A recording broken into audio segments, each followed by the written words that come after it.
Inside the Triangle, the Decker Truckline Podcast. Hello, everyone, and welcome back to Inside the Triangle. Guess who I am? I'm Darin Ladlie, driver extraordinaire. Driver of the month. Yeah, it's in the past, okay? But I just wanted to say I'm back. We're going to do a monthly podcast now instead of a weekly one. We're going to be talking about current events. We're going to have some guests. We're going to be just talking about anything that's coming up in the industry and still put in questions. So if you have questions, send them to Kati at podcast@deckermail.com. See, she still remembers. Can you believe it? It's only been 9 months. Is that how long it's been? Yes, it was. Yes, 9 months because I went back on the road just after Labor Day. So yes, we're pushing on 9 months right now. And you never knew you'd miss me so bad, did you? It's been very lonely without you here. And quiet. And I bet you. Very quiet. So, but yeah, we're going to start this off monthly. See how it goes from there. In fact, I do have some current event stuff that I wanted to talk about. Newsletter-wise, I went through the last couple of newsletters that we've been giving out. Hopefully all you drivers are looking at them. They come to your email every Monday now. It was Friday, but now we switched to Monday. Yeah, it was Friday, but we switched to Monday to kind of start off your week. And those are in your email. You can get it on the Transflow app, on the Geo tab, on the intranet. I post it to the Facebook group. Yeah, and I usually get mine through the email every Monday, and that's where I look at it. Now, to kind of highlight, instead of trying to dig through all my emails, I went back through the Decker Transflow app, which worked great. But I've been noticing in the newsletter that May was Mental Health Month. I know that Andrea put out a video, or she and Jesse Butler created a video together. It was kind of like like an interview type video where she talked about all the different things Decker kind of has to offer when it comes to mental health awareness. And if you're dealing with anything, you know, everyone has mental health, whether it's good or bad. And Decker has a lot of things that can help you with that. Good. I know through WorkHound that's actually been a pretty popular subject is about mental health. If there's anything we can do for them or that. So you can always contact Andrea and she'd be able to help you out with that. Also, we just finished. In fact, when this is being recorded, today is the last day of the Blitz, okay, the inspection Blitz. But I wanted to mention that our top inspection issues are for unsafe driving. Speeding is number one. In fact, on speed gauge, there was a lot of guys think that anytime you go over 70 is when you're getting tagged for it. Well, that's not it. It monitors all speed, period. Anytime you're going over 5 miles an hour over the speed limit. So if the speed limit's 55 and you're doing 61, it's calculating how long you're speeding. That's where the speed gauge comes in. So luckily I haven't been pulled up on it yet, so that must be a good thing. But it is out there. It's not just for any time you go over 70 miles an hour. Under hours of service, our number one issue is failure to manually enter your document number on your logs. And I might be partly guilty of that myself. Well, it's because I love the Transflow app. And I didn't realize until Rick started putting out the memos on it, do not use the Transflow app because it's not, for some reason, it's not taking, because I put the manifest number in on the Transflow app. So don't use it for anything HOS, is that what you're talking about? Yes. So what I started doing because of the Blitz, because that's what it is. Look it up. Road check Blitz. Okay. Anyway, so I started doing it on the tablet instead of on my phone. Really, it's not much different.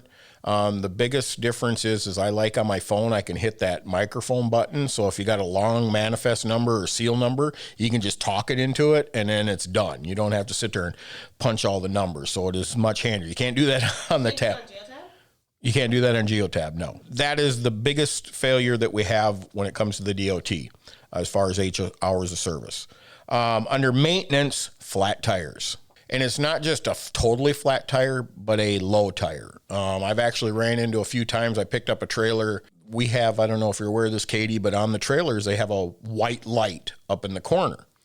And if your trailer tires are low, one of them or any of them, that light comes on. And it's supposed to alert you that you have a low tire. Well, I picked up this trailer and no light, but I had a flat tire. So somebody had disabled the light somehow. And he went, I had to get it caught. Well, if a guy just looked at the light and didn't pay attention to it, oh, light's off, I'm good. Down the road he goes, he would have got nailed. Got to do an inspection. Yes, a proper pre-trip inspection. All right. Thank you. God, you're learning. You're learning. Another topic that we are very proud of, Meals from the Heartland. You were involved in that, correct? Yeah, it was really cool. It was really cool. Well, and the driver that got to take it, of course, was our grand champion, Todd Overson. And, I mean, you couldn't have a better ambassador because Todd is all about going down to Mexico and missions and outreach and everything like that. So he is the number one guy that did this and should have been doing this. So yeah, we were very lucky that he was available and that he wanted to do it. He immediately told his pastor about it. When I was talking to him before he went, he made sure he got pictures the whole time. He was just good all around. He was a good driver to do it. He got selfies. He got everything. Well, he's learned from the selfies from Lisa. So, I mean, it's been taught into him and ingrained into his brain. So Lisa told me she has to teach him how to take better selfies because he takes them down here toward his chin, but you got to go up like this. You got to go up. You got to get so that way you don't have the double chin. Exactly. Okay. Yeah. So I know. Well, my friend always tells me, he says, "Are you shaking when you take your pictures?" Because he swears the way they look, I'm always shaking. So also wanted to remind drivers, it's planting time here in the Midwest, and well, not just the Midwest, but all over the United States. There's lots of John Deere and Case tractors out there. Be very, very, very careful. They're going to be slow. They're going to turn unexpected. So be aware of your surroundings. Do not rear end that John Deere. Okay. Also, you can follow us on Facebook and Instagram and Twitter. We have Facebook, Twitter, Instagram, LinkedIn, Pinterest, TikTok. TikTok? Oh, that's right. You like dancing on TikTok, don't you? Yeah, do that every day. I saw your dance, you and Courtney and all them. That wasn't me. That was the HR department. Oh, was that the HR department? Okay. Yeah, That was a good one. That was so funny. But one other thing, I've had some drivers and actually a few shop people want to do a motorcycle run. Are you riding? I haven't yet this year. What? But I will be soon. Okay. And how about your hubby? Yes, he's been riding since like last month, I think. Is he still riding that chick bike? Yep, sure is. All right. Hey, nothing wrong with the chick bike. Okay. So I'm putting you in charge of this to coordinate this. Okay. Because with me being on the road now, it's a little harder to coordinate that kind of stuff. So you set it up and get everything put out, okay? And I'll be there. You got it. All right? My pretty jade green motorcycle will be there. Yep. All right, so next up, our first interview of the new style is going to be Ken Cromwell. Well, our first guest is Ken Cromwell. Ken is our COO. What does COO stand for, Ken? It stands for Chief Operating Officer. Okay. So what the heck does a Chief Operating Officer do? That's a good question. When I figure it out, I'll let you know. No, all kidding aside. Gets a fancy corner office and a big title. And the way I explain my job to a lot of folks who aren't real familiar with trucking is that I'm responsible for our profitability, and that starts with our pricing. And none of that doesn't amount to anything until we make sure we take care of our driver. So that rate that we negotiate and try to get into a contract is probably the biggest thing I focus on, because that also drives all of our wages, starting with our drivers, right? Mm-hmm. So rate negotiation is a big part of what I do. And then looking at our overall operations about making sure that we're generating the right revenue. We joke around here that I'm over just about all the groups that generate revenue, and Brad's over all the groups that spend it. So, so no, all kidding aside. Which one's funner? I don't spending. I didn't do well in accounting, so I'm going to leave that to him, and I'm going to focus on ops. And we've got some initiatives in ops that are near and dear to my heart. We're trying to increase our ability to communicate and to hold people accountable, internal. Trucking's done a very good job for years of blaming the driver and making the driver be accountable. We need to do a better job inside these four walls of keeping ourselves accountable, and only ask our drivers to do what we want them to do and what they want to do. Okay. So back to what I do every day is I spend a lot of time on economics, looking at rates, looking at business needs. Yeah. Oh, sorry. Okay. Can be boring. I talk to our customers because if I'm informed about their business headwinds, I can hopefully avoid some of our headwinds down the road. And quite frankly, the more knowledgeable you are about their business, typically the better rate you can get. So a little bit about Ken. How did you get into this? I mean, were you always in the trucking industry? I mean, what brought you to this? Well, it was quite a long time ago.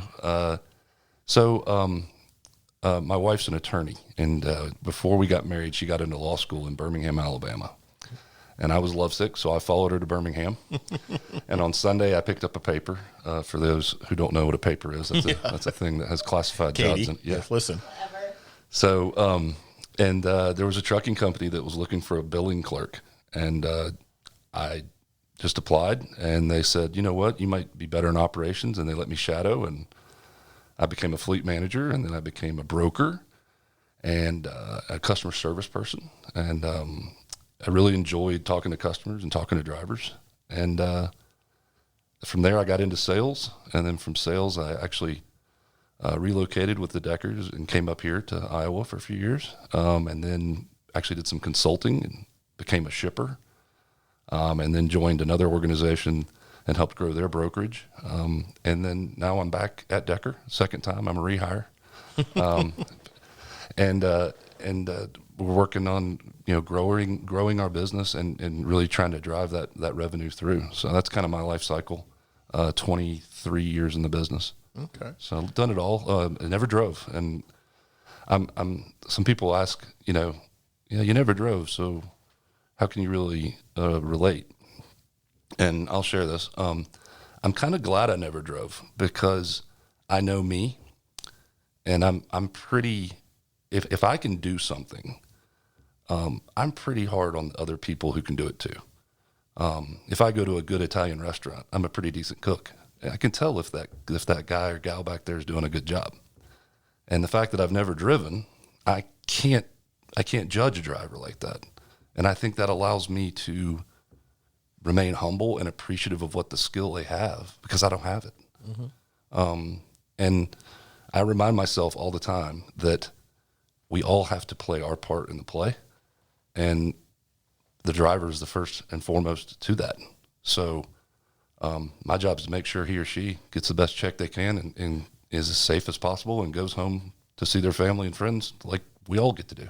So you said 23 years? Yeah. So 1999? It was exactly 99 because I don't know if you remember, there was a big fuel crisis, very similar to right now. I owned my own truck. I remember, yes. So fuel surcharges were becoming a real thing. They were 3-4 cents a mile. You remember that? Mm-hmm. A little different now. But yeah, it was 99. It was a great market to get baptized in because it was the old timers that were training me were saying they'd never seen anything like this. And now I'm the old timer telling our young guys downstairs that I've never seen anything like this. Yeah. So it's come full circle. It's horrible. Every time I fuel up my truck and I look at that cost on there, it's like, oh my God, where is this going to? Yeah, that's one of the things I'd like to talk to you about today is the importance of the fuel market and energy in general. It's just, it's really, really top of mind. Well, let's start with that economy, the energy market. What's going on? I was watching the markets today, and they're down a little bit. And oil, they're talking, some guy predicting $6 a gallon for gas, so that's going to put $7 for diesel. Yeah. Oil is large and in charge right now of our economy, and that's not necessarily a good thing. Oil, for lack of a better term, drives so many other economic indicators. Steel production, ag cost, protein cost, production of any manufactured good, all become more expensive with increase in oil. And then that doesn't even touch transportation, which is our world. So oil is definitely probably the leading indicator I'm looking at right now. The markets have taken a hit in the retail sector. That doesn't affect our business model too much, but we do haul some retail goods. So, we can get into what the flatbed is going to look like and what the reefer van is going to look like in the near future. But back on the overall economy, I think we need to remember that we're pivoting from a goods economy to a services economy. So with COVID, everybody was stuck at home, or our road warriors were out there doing the right thing and getting everything delivered that everybody was ordering on eBay and Amazon. So we were buying a lot of goods. We weren't going to restaurants. We weren't going to the movies. We weren't going on vacations. Your beloved cruise trips. Hey, you know. So we spent our money on goods, and now that we're reawakening and coming out of the pandemic, I mean, it's still a thing, but the economy has reared back to life. We're going to be buying more and more services and less goods. The good news is what we haul is still very much in demand. So the capacity we provide is really in demand to where we can charge a premium and really deliver on time and continue to grow the bottom line. So when you're looking at inflation, I mean, that's the biggest situation issue going on in the United States, well, worldwide, really, sure. Not just here. We're running at 5% plus up to 8% inflation. How are we handling the inflation? We're getting pinched, as every business is. Every tire, drop of gas, fuel, tarps, everything that you can think of that goes into and on a truck is more expensive. Labor is through the roof. Insurance is up. I can't think of one sector that we've got to win in.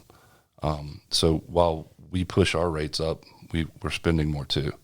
And just like our shipping partners, they're spending more to get their goods to market, and it's translating to the aisle in Hy-Vee. Mm-hmm. You know, that banana is going to cost more. That pork chop under the case is going to cost more, and we're a part of that, unfortunately. But that's global inflation, and the U.S. is doing an okay job. The Fed's got their finger on the pulse. They're unfortunately going to probably have to raise some rates, but those are again the fun, boring things that I get to look at every day. So do you think I know we do flatbed, do you think the building markets are going to be stable and grow? I do. I forecast a strong Q3 and 4, and I can't believe we're almost into June. But yeah, housing starts and permits. I actually look at permits over starts because you have to file for the permit usually weeks before you break ground, if not months. So the permit starts are there. And we also had an inventory of housing that was quite shallow. So the fact that that demand's been there, if you're buying a house, you've been in competition to get it. If you sold a house, you probably sold it for more than you thought you could, and a little quicker. So I do think that starts, and we do haul a lot of building materials, but we also haul a lot of materials that are going to go into the infrastructure plans, a lot of ductile pipe. Every town, it seems like in America, is finally building that middle school they need, or doing some type of renovation in the streets. So you're going to, infrastructure is going to be a thing. It's summer, you're going to see more construction. So flatbed's going to really stay super strong. I would predict 3-year end. Good. I've been seeing a lot. I mean, road construction. Boy, they're pumping some money into road construction. I see it every day. I bet you do. Yeah, Chicago is you can't go anywhere in Chicago area without hitting road construction. Yeah. It's horrible. So, what about the reefer side? What do you forecast for that? The reefer side, I'm not as bullish on. I do believe we're going to stay really strong, and the reefer side's coming off of just insane market conditions in a good way. So I think it's in a correction mode, which is what we want. Businesses typically don't thrive. Well, we're like human beings. We can thrive in times of desperation, but you really don't want too much of that, good or bad. You can only run at a certain rate. So the business, I think, in the reefer side is looking strong. We haul so much protein and other products that are going to stay very, very in demand. But we kind of comes back to oil. You got to keep in mind a lot of folks out there who aren't doing so well have to make that decision every day of, do I put food in my belly or food or gas in my tank? And, so I think some of the food stuffs that we haul, we're going to see increased demand for, and some decrease. But overall, I expect the freight volumes for what we haul to stay strong. Do you think the reefer is going to be a stronger, I don't know how to say this, stronger in the long run compared to dry van because of what we haul? Yeah, we're already seeing it. Okay. So somebody explained it to me years ago, and they must have known I like pizza. They used the example of kind of imagine all the trailing equipment in the U.S. as a pizza.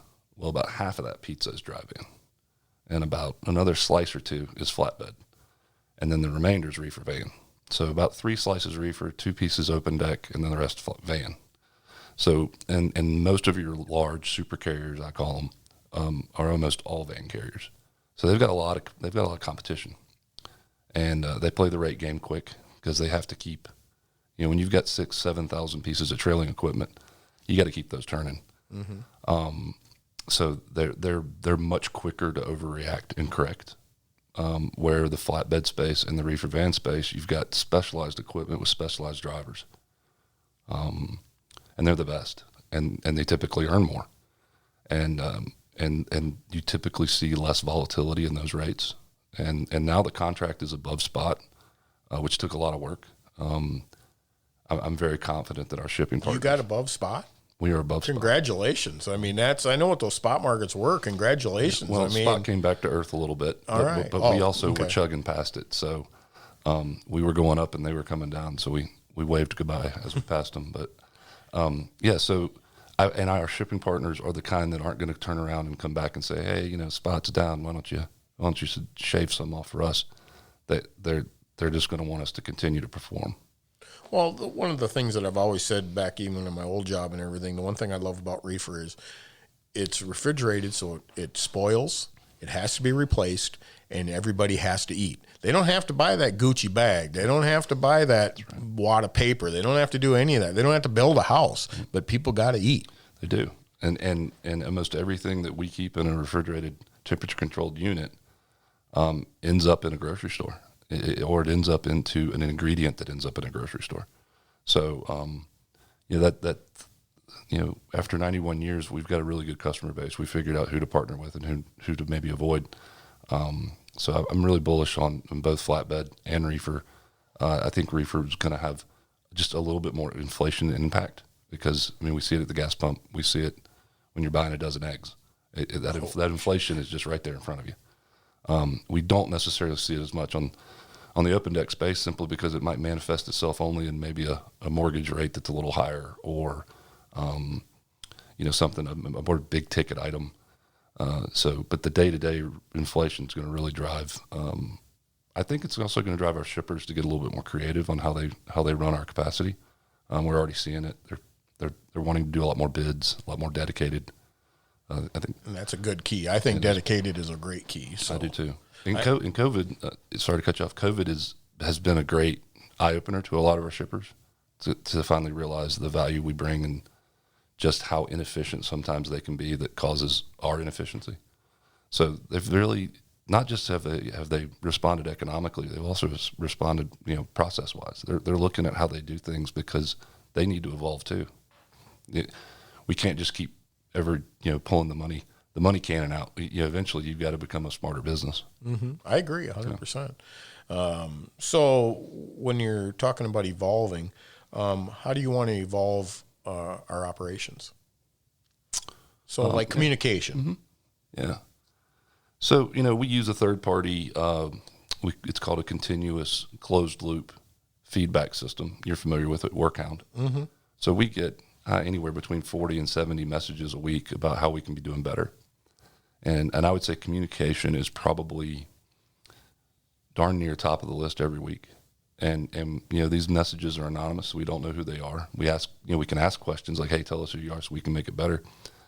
But I guess you asked, operationally, I feel like as our industry awakens, to 23 years ago, you used to speak to a driver in a manner that we would never speak to them now. Mm-hmm. And we appreciate them now.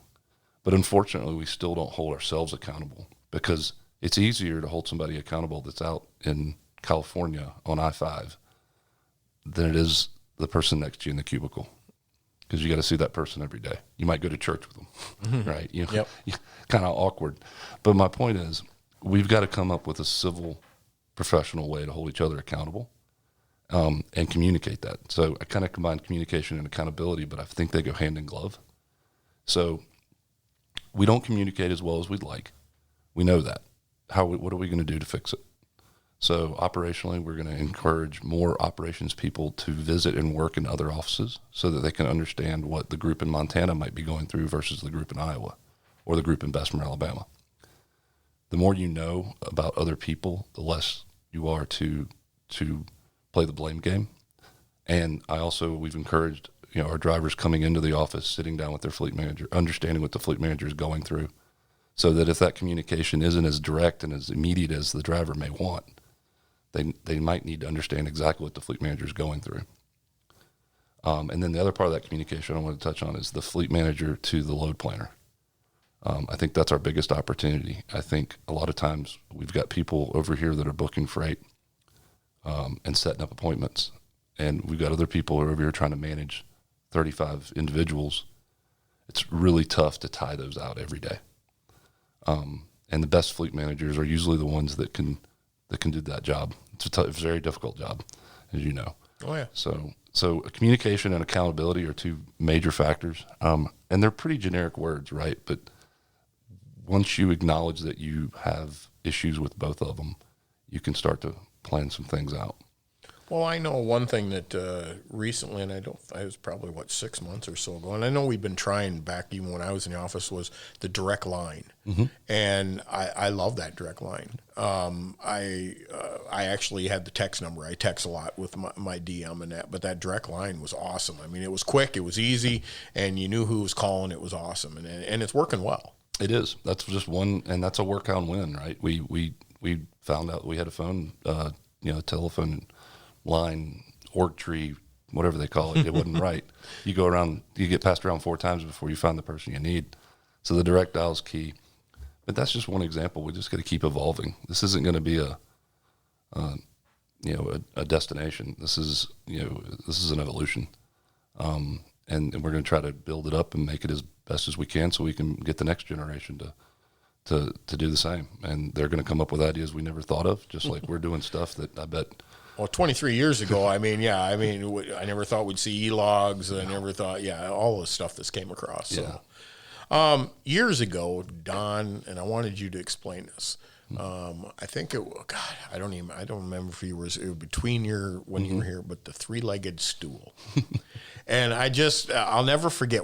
Explain the 3-legged stool. And so the 3-legged stool is,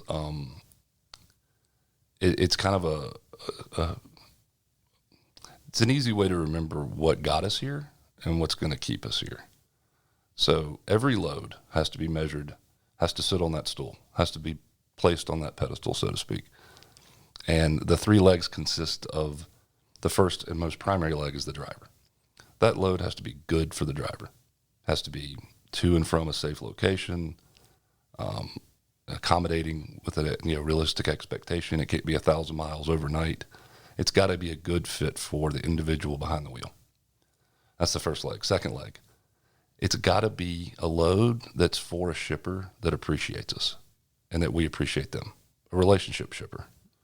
Yeah, you could go take a load from a broker that pays $10 a mile, but there's no guarantee he's ever going to give you another load again.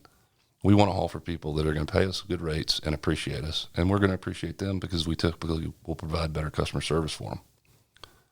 That's the second leg. And then the third leg is it has to be good for the business. Basically the profitability of the business. It has to have a good rate. It has to make economic sense so that we can pay the driver, pay the staff, pay all our bills, and then keep a little bit. That's what business is. I mean, we're not a charity. We're here to turn a profit. But that's difficult to do in trucking, especially when you're really riding a lot of extra markets like fuel, like we just talked about.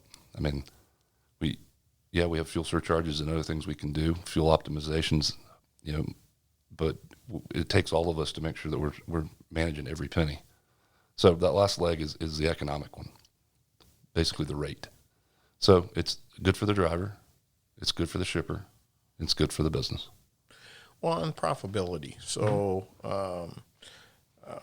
in the current atmosphere, I guess is the word I want to use, a lot of people are slamming profitability. They're saying people are making too much money off of this stuff. How would you reply to something like that? Saying Decker doesn't need to make profit. Why do you need to make profit? You're As a business, I think people, you hear a lot of people are anti-corporation. Corporations shouldn't vote, people vote, things of that nature. And I'm not a very political person, so I'm not even going to go into that. But I look at a business, especially one the size of ours, as a conduit to support our families. I say this to everybody who wants to hear it.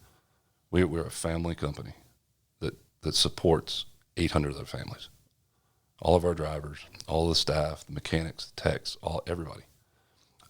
So we have to have a profit so that we can maintain our livelihoods and support one another and pay for health insurance. These things that businesses provide these days, are a lot more than they were 23 years ago. If we're not profitable, then we can't possibly pay as much for vision insurance as we do. So your child might have glasses. It literally can be that granular. So, and if we're not profitable, and there are sometimes we're not. The economy's good right now, but it sure wasn't in '08. We used to ring a bell downstairs when we got a load, right? So the fishing was slim, and you have to remain profitable so that you can build and store that dry powder for the rainy season, because you're going to need it. Yep. And I forecast that we'll be good for another year or two, but then we'll probably see another minor recession. The economy is just like the weather; it's going to turn. You just need to be prepared for it. Yeah, some of the things, and I don't know, is so like equipment. Our major equipment, our costs for equipment are through the roof. I couldn't believe some of the costs on used trucks that are going out there. A guy had my last truck that I owned was a 2000. Okay, and I paid $95,000 for that, brand spanking new. Bought it from Don actually, and a guy's trying to sell the same truck pretty much for the more money than I paid for it brand new back then. It's just it's unbelievable what's going on. It really is, and I don't foresee that lightening up at all because of just the demand for the raw materials that go into these complex machines. You can have, let's just use a reefer trailer as an example.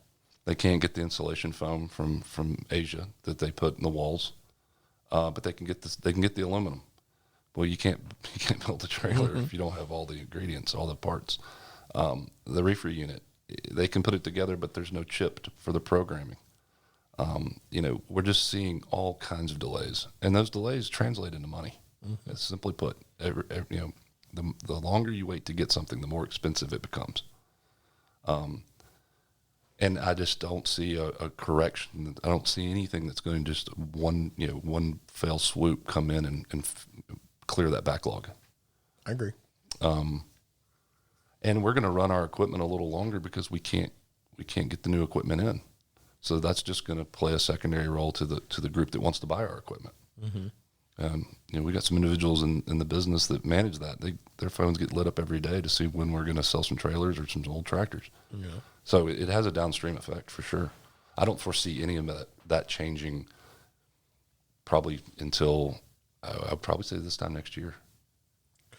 Well, I saw one $265,000 for a new truck. I think it was a 389 Pete with all the bells and whistles. But wow, it's awesome. It's horrible.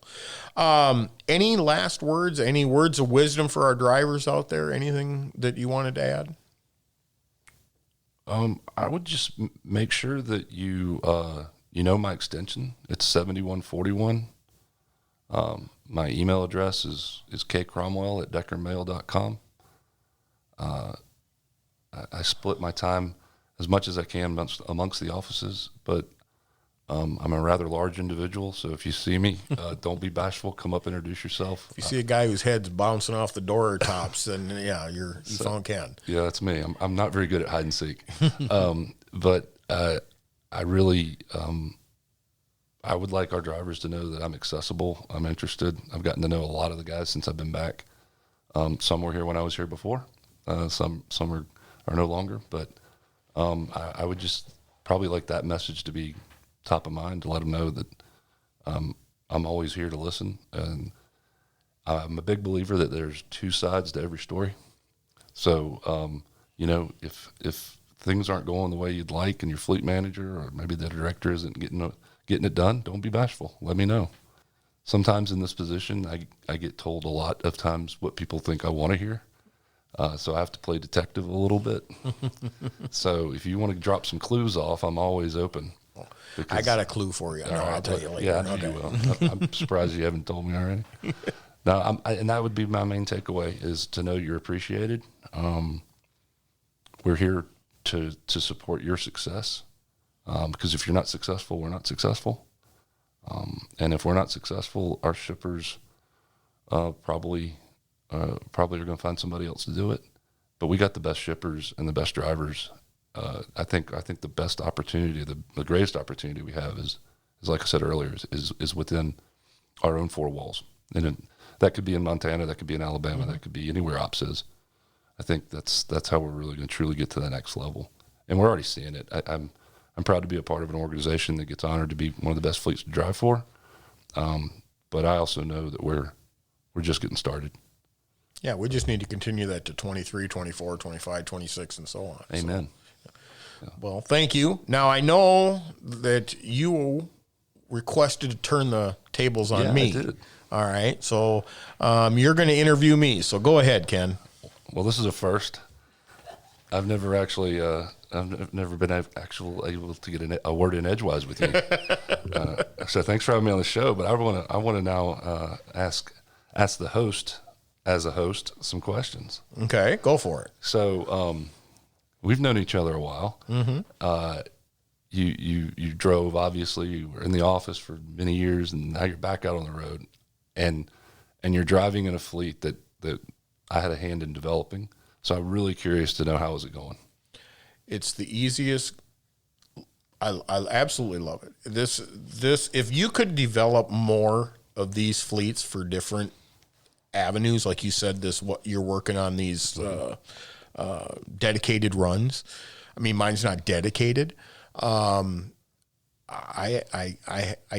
have nothing but love. I mean, you can ask anybody out there. I'll tell them this is the greatest job I've ever had. Okay, one, I don't have to put up with all the BS that you do in the office and all the politics and all that. Sorry, guys, but the stress level.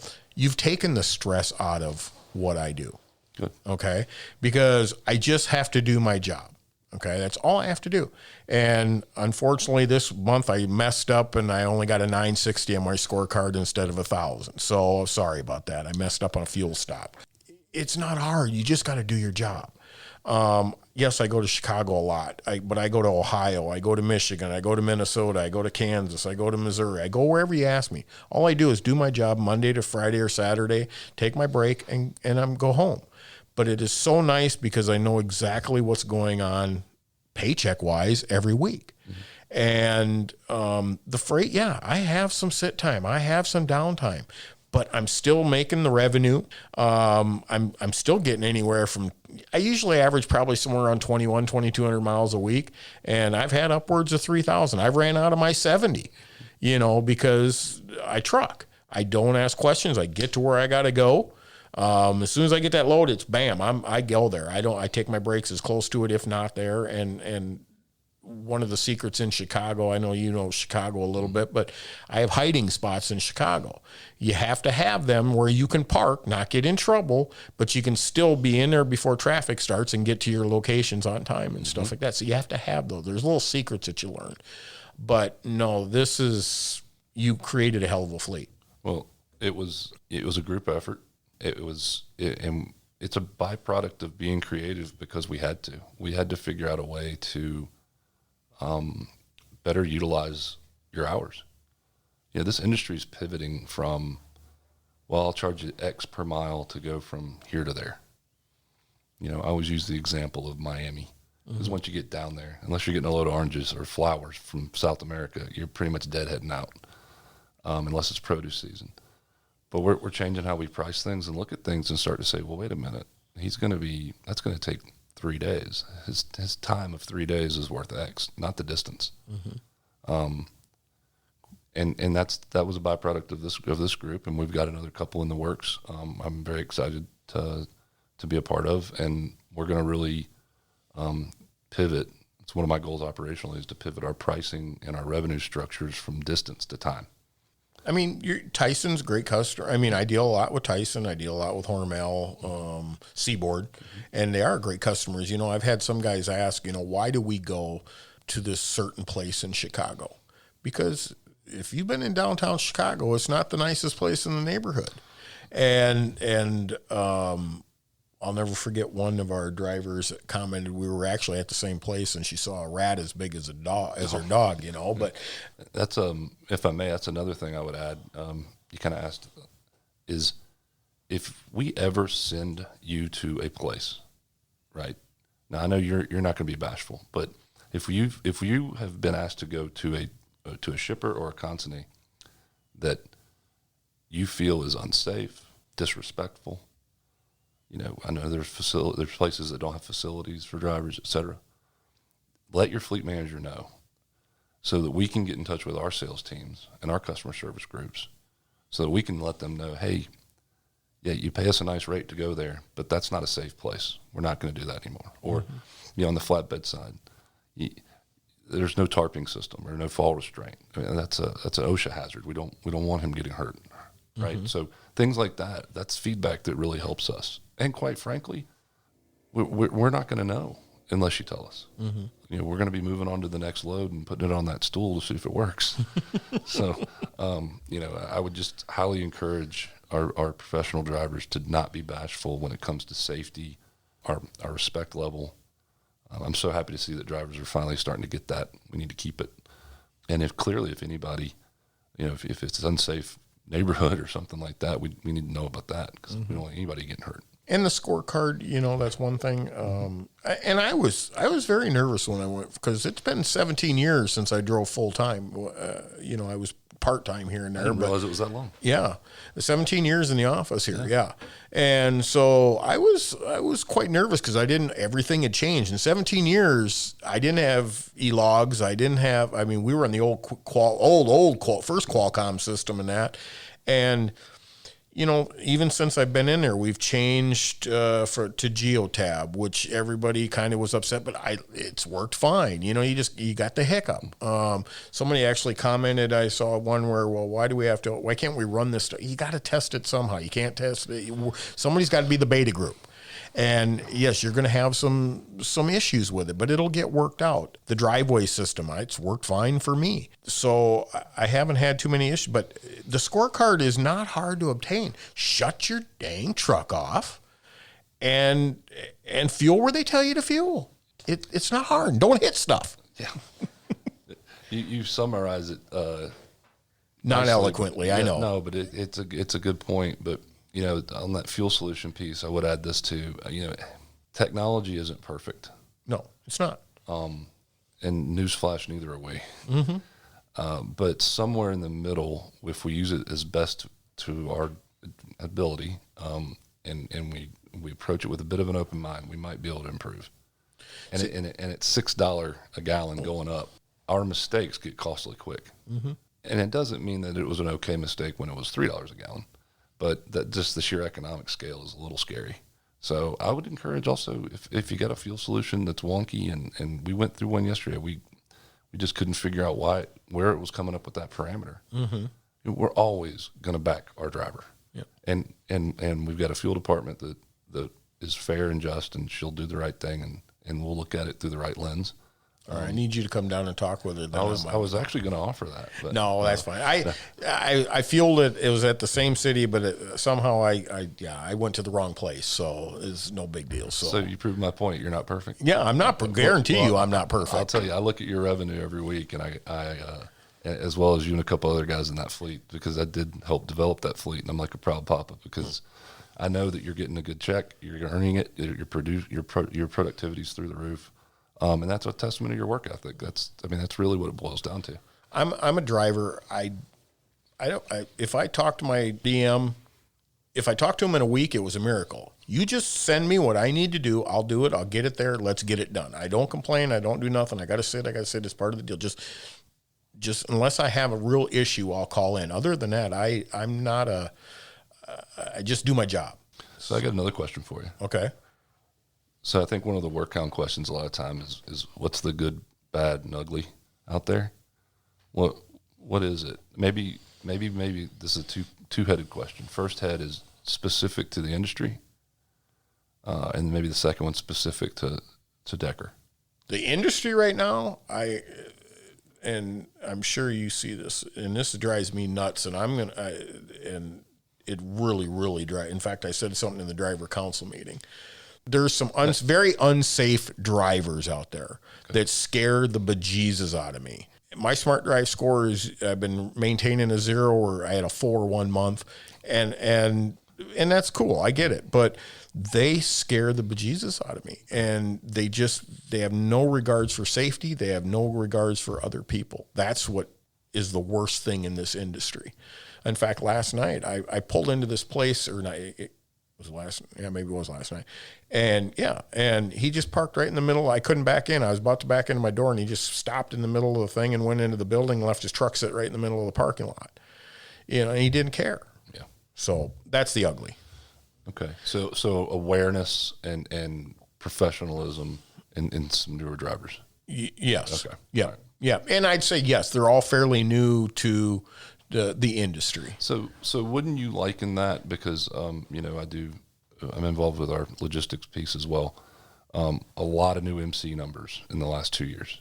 A lot of new entries into the That's workspace. the ones. Okay. So and that makes a lot of sense, because if they were able to get equipment, they were easily on the spot market and living large. Mm-hmm. That should, I would wager, and I've been known to make a wager, I would wager that's going to come down, and you might see a little less of that. So hopefully that's the case for you. I hope so. And that's what I figured it was, because it was so easy, because you'd see all these trucks, and you can buy a truck for, give me $1,000 down, and you can buy a truck, and they'll give you hey, be an owner operator. And then you'll see these trucks, and they'll have the paper plate in the window, because that's how new they are. And they're just flying 80 miles an hour down the road, pulling a dry van, and they don't care. Yep. So, and those are going to be the first guys and gals that get caught in the shift of that correction we talked about earlier. So that'll be interesting. And what about specific to Decker? To Decker? That was a deep sigh. Well, I mean, I have, the only website I'm still on with Decker is the main one, because I don't handle bitching. When he says website, he means Facebook. Sorry, Facebook. So, but any Facebook we had, the driver, the driven, and all that, I deleted them all out, because I'm tired of the whining. And that, like, that's my only complaint, is some of the drivers that complain, I need more money, I need this, and we give them all the tools, and they don't use the tools to do it. Does that make sense? Yeah, it makes sense. Okay. It's also, when we say Decker driver, it's 700 individuals. Mm-hmm. So it's just, and everybody, including myself, has their definition of success in their head, or achievement, or goals, or be it income, or where you want to go on vacation, or what kind of Harley you drive, right, or something, whatever your fishing boat you want to get, or fishing rod. Everybody's got something in their mind, and I think what we need to do a better job of is understanding what each driver's definition of success looks like, so we can kind of cater to that. So yeah, I think that's some good feedback. I think that goes back to the communication piece. We just need to know what, set the expectation and manage to it. Mm-hmm. I agree. Well, Ken, thank you very much for your time, and I appreciate it. It was an awesome interview, and like he said, get a hold of Ken. If you have any questions, anything like that, go for it. Yeah, it should be in all of the contact information.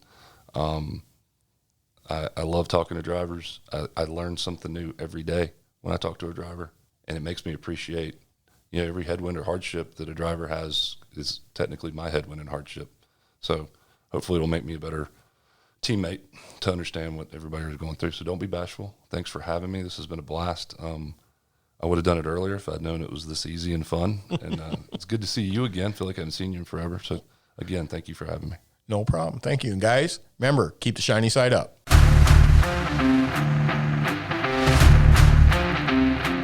All right, Katie, I also wanted to give a shout out to our heroes of the week. This is actually going to encompass more than just one. Currently, we have a couple of them right now. We have Matt McConaughey. He'd like to nominate Josh White, our parts manager, for Hero of the Week. He always goes above and beyond helping the drivers anywhere that he can. Quality leadership. He exemplifies the core values of Decker and is driven to be the best. So Matt wanted to nominate Josh. So congratulations, Josh. Another one is Gary Fox, driver for Decker, wanted to nominate Gerard, Jimmy, and AC.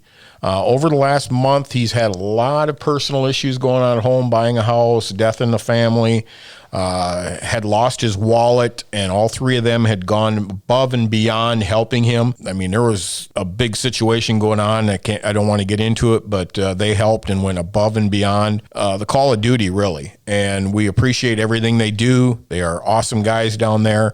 And Gerard, Jimmy, AC, thank you very much. I do just want to mention, if you guys have a Hero of the Week that you want to nominate, you can send them to Jessie Butler. You can email her or give her a call with your hero. And it could be another driver.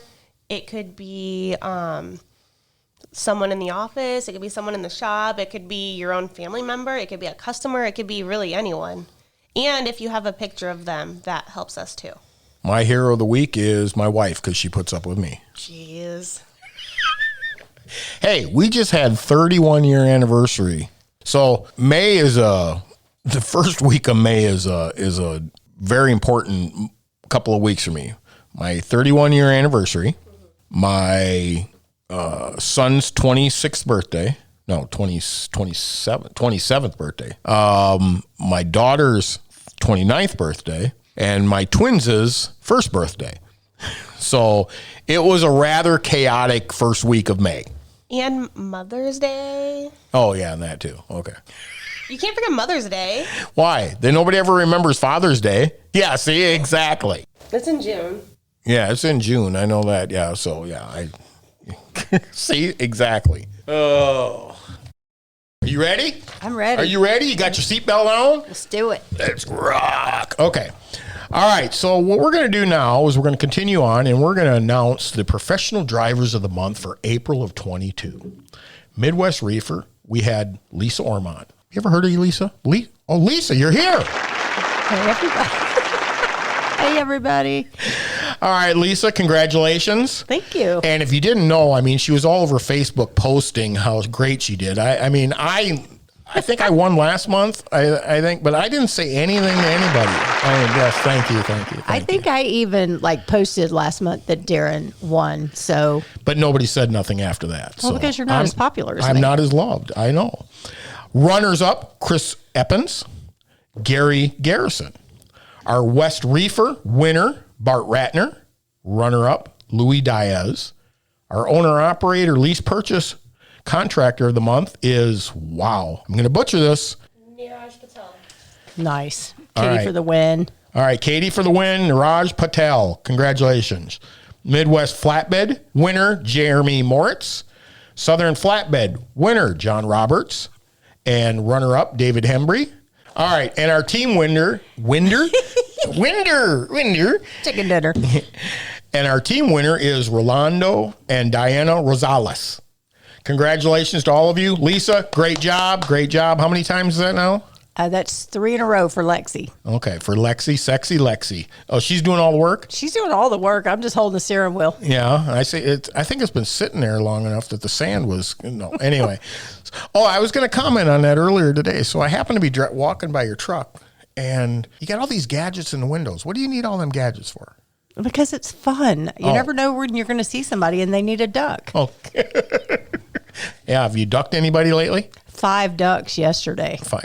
Did you see on Chicago, they let loose with like 100,000 ducks in the river every year? Yeah. It's a big thing they do every year. They let loose 100,000 or whatever it is, rubber ducks in the river. And I don't know what it's for. You're going to have to look because you might want to get your ducks in a row for that. I mean, Lord knows we're over there enough. Brandon, can you get us down to the duck release, please?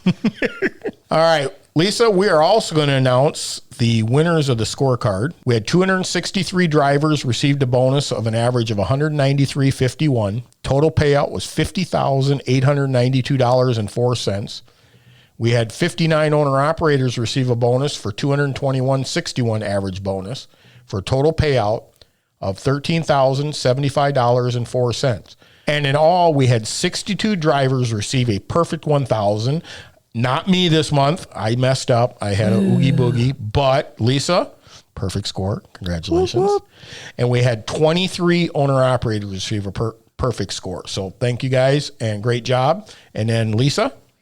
And for the perfect safety score, which is a smart drive, well, we had 213 company drivers receive a bonus. 84.40 is the average bonus for a total of $17,977.95. 41 owner-operators received a bonus with they were a total of $92.32 for a total of $3,785.21 total bonus paid to them. And for the perfect safety scorecard, 150 Decker employees. That's pretty impressive. And I believe we're both on that list. We are both on that list. Okay.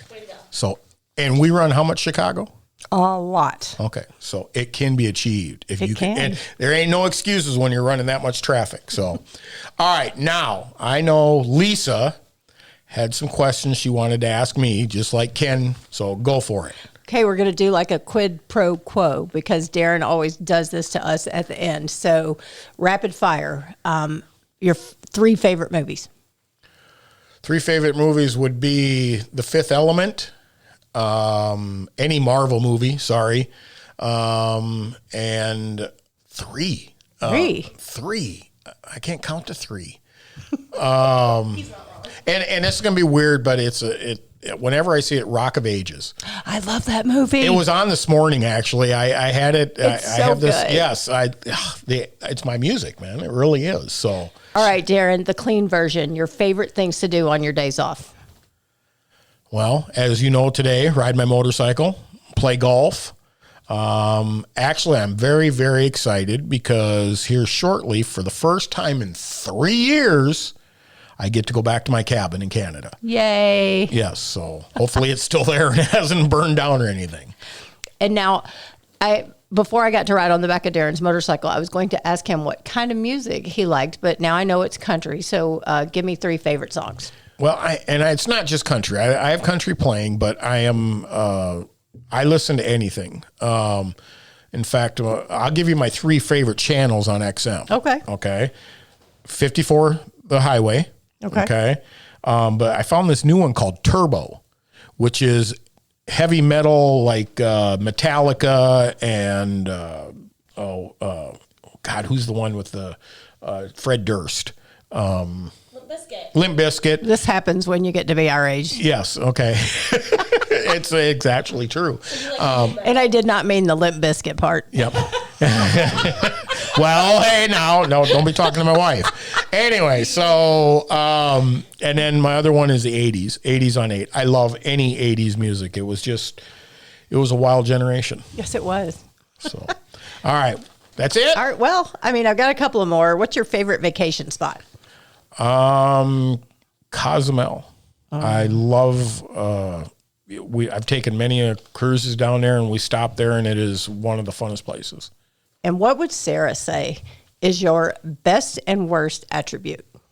Well, my worst is that when I'm sitting and watching TV, I don't do commercials. And whether it's I either turn the channel or I'm on my phone looking at something because I don't do commercials. So that drives her nuts. My best would be whatever it takes for the family. Darin, if that's your worst attribute, I think that I think you're doing okay, and I think Sarah's doing okay too. Okay. All right. Well, thank you, Lisa, and good luck out there, and we'll talk to you later. Peace out. As always, thank you for listening to Inside the Triangle.